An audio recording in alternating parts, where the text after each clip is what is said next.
ಶ್ರೀ ಗುರುಭ್ಯೋ ನಮಃ. ಪ್ರತಿ ವರ್ಷದ ಪದ್ಧತಿಯಂತೆ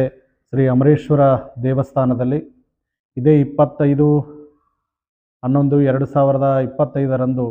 ಲಕ್ಷ ದೀಪೋತ್ಸವ ಕಾರ್ಯಕ್ರಮ ಸಾಯಂಕಾಲ 7 ಗಂಟೆಗೆ ಜರುಗುತ್ತಲಿದ್ದು, ತದನಂತರದಲ್ಲಿ ಆಕಾಶ ಪುಟ್ಟಿ ಬಿಡ್ತಕ್ಕಂಥ ಕಾರ್ಯಕ್ರಮವು ಕೂಡ ಜರುಗುತ್ತಲಿದ್ದು, ತದನಂತರ 26/11/2025 ಸಾಯಂಕಾಲ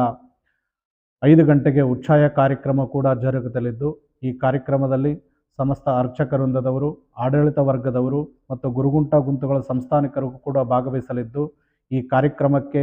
ಎಲ್ಲ ಸದ್ಭಕ್ತರು ಆಗಮಿಸಿ ದೀಪೋತ್ಸವವನ್ನು ಹಚ್ಚುವುದರ ಜೊತೆಗೆ ಈ ದೀಪದ ಬೆಳಕನ್ನು ತಮ್ಮ ಮನದಲ್ಲಿ ಮತ್ತು ಮನೆಯಲ್ಲಿ ಹಚ್ಚಿಸಿ ನಿಮ್ಮ ಬದುಕನ್ನು ಹಸನು ಮಾಡಿಕೊಳ್ಳ್ರಿ ಅಂತಕ್ಕಂಥ ವಿಷಯವನ್ನು ಹೇಳ್ತಾ, ಈ ಒಂದು ದೇವಸ್ಥಾನದ ಲಕ್ಷ ದೀಪೋತ್ಸವ ಕಾರ್ಯಕ್ರಮಕ್ಕೆ ಆಡಳಿತ ವರ್ಗದಿಂದ ಮತ್ತು ಎಲ್ಲ ಸದ್ಭಕ್ತರಿಗೆ ಆತ್ಮೀಯವಾಗಿರ್ತಕ್ಕಂಥ ಸ್ವಾಗತವನ್ನು ಶುಭಾಶೀರ್ವಾದಗಳ ಜೊತೆಗೆ ಕೇಳ್ತಾ ಇದ್ದಾರೆ.